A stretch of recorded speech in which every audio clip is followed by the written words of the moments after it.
네, 오늘은 분명히 공짜지만 증여세는 없는 아파트 절세 방법에 대한 얘기를 해보도록 하겠습니다.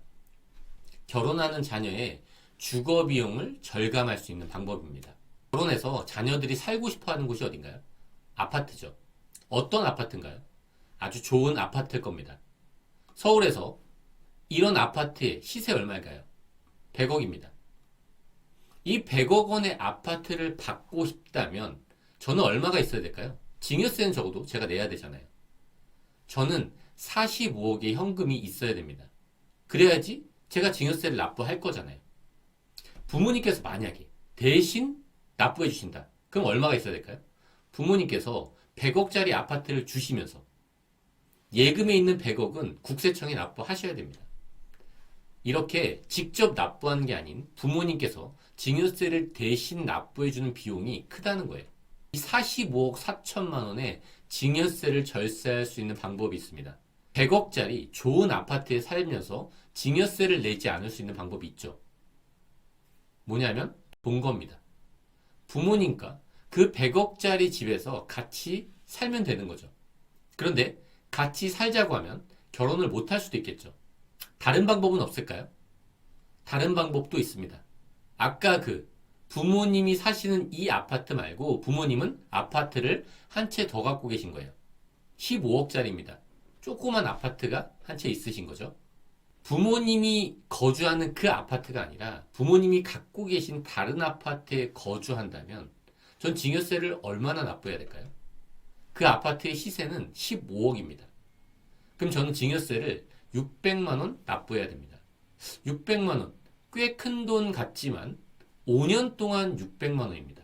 전 이 600만 원을 내면 그 아파트에서 5년간 떳떳하게 살 수 있죠. 물론 600만 원보다는 살짝 높습니다.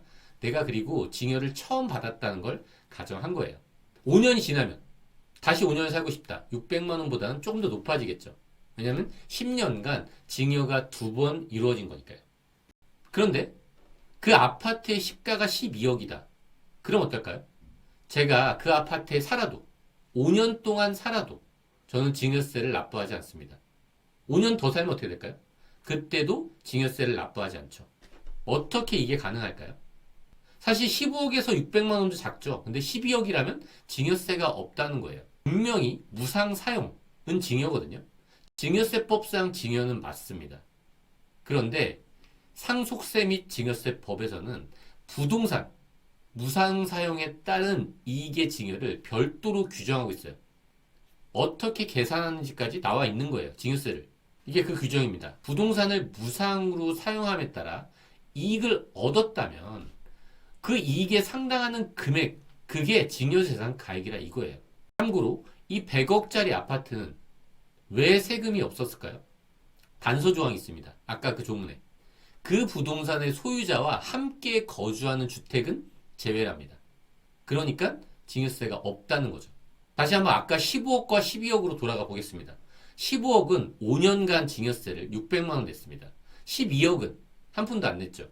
이렇게 증여재산가액을 구하고 증여세가 과세되는 건데 이 증여재산가액을 구하는 방법을 알고 있으면 좋을 것 같습니다.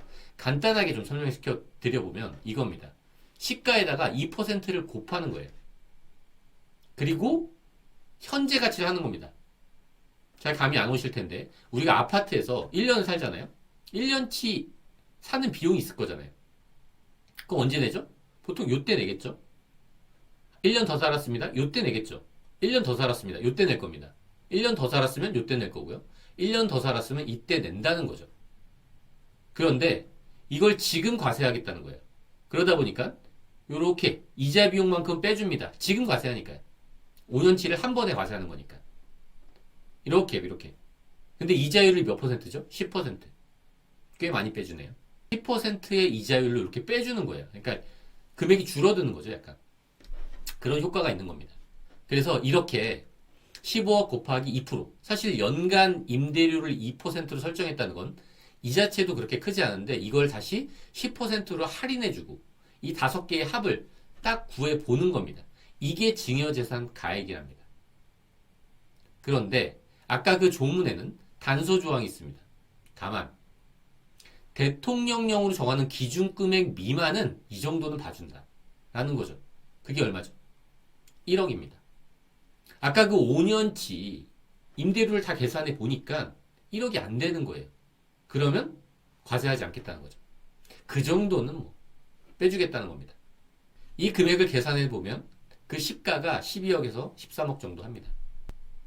만약에 소유한 게 아니라 전세라면 어떨까요? 부모님께서 전세를 얻은 거예요. 그렇다면 거기엔 자녀가 그냥 살아도 될까요? 가능하겠네요. 그리고 아파트니까 시가가 상당히 잘 보이죠. 물론 매매 사례가는 이렇게 출렁출렁하지만 상당히 높은 곳에서 출렁출렁거리죠. 상가라면 어떨까요? 부모님이 상가를 보유하고 계신 거예요. 근린생활시설. 아니면 부모님이 땅을 아주 좋은 땅을 갖고 계십니다. 그렇다면 여기에도 다 적용될 수 있는 겁니다. 잘 계산해 보시면 월세보다 유리한 경우도 꽤 많습니다. 네, 오늘 여기까지 하도록 하겠습니다. 끝까지 들어주셔서 감사합니다.